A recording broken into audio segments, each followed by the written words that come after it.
Consumer purchasing and consumer kind of buying patterns, CSR credentials are really high up on the kind of the purchasing decision ladder. It's far more important than it used to be. The information they're looking for goes from end to end, so it's not just what a product does, what it's made from, but how it's made and the materials that that product contains. So for Winter 23 we're launching Material Facts, which is a table broken down of the CSR credentials of what is in our products by weight. It's being really open and honest about the really minute detail. What's recycled, what isn't recycled, what's PFC free, what still has PFCs in. It's the same level of information on CSR data as the equivalent product data. The one thing we know about outdoor consumers is that they understand technical data. We already talked to them about hydrostatic head. We already talked to them about downfill. So for us to try and dumb down sustainability data into a logo, a symbol, a colour, just doesn't feel appropriate. So for us, the Material Facts table gives them accurate data at a base level for them to make their own decisions on. Our approach is all about honesty.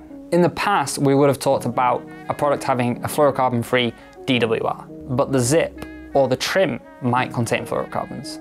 We need to talk about an entire product. We need to be transparent. We need to point out all the elements where a fluorocarbon could exist or could be used. The industry should no longer hide behind the asterisk exclusive of zips and trims. We need to look at every part of the product. It'll highlight to the wider outdoor industry that a lot of the current practice isn't good enough, it's not transparent enough, it's not honest enough, and it's not accurate enough. When you look at the Material Facts table, you'll see that it's monotone, it's black and white. It's very, very simple, and in fact it looks a lot like any other ingredients or nutrition table or rating that you might see elsewhere. For us, that's really important. We don't want to lead the consumer, we want the consumer to be allowed to make their own decisions. In the outdoor industry, we've always been obsessed with detail, but we've approached it from a technical performance angle, whether that's shaving grams off a product to make it lighter or altering baffles to make it warmer. But now we're asking questions about the sustainability side. What's that trim made from? Can it be switched to recycled? Do we need that trim? Can we reduce its size?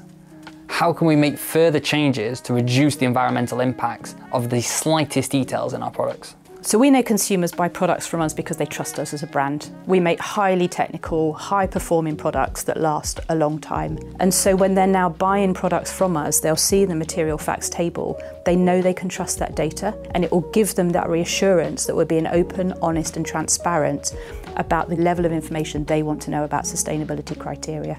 Knowing this detail can only be a good thing. It allows us to stop things being overlooked and make the changes that can have an impact.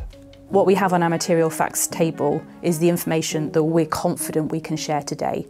We want that to improve in terms of introducing more categories. Again, we don't want to mislead people, and we don't want any data on there that we can't stand behind.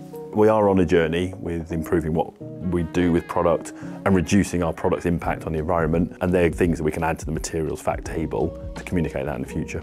So one of the things we're being really open about is we want other people to take on the challenge that we've just done, to share the data that they have rather than trying to roll it up into a logo or a colour. Trying to fit something into a logo or a label just didn't feel right. And for us, we want the consumer to see all the facts the same way we have and let them make the decision themselves. They're wanting to know what the impact of that product is, and which is basically the impact of their purchase. But they're looking to understand what that impact is and make a choice that maybe lessens that impact.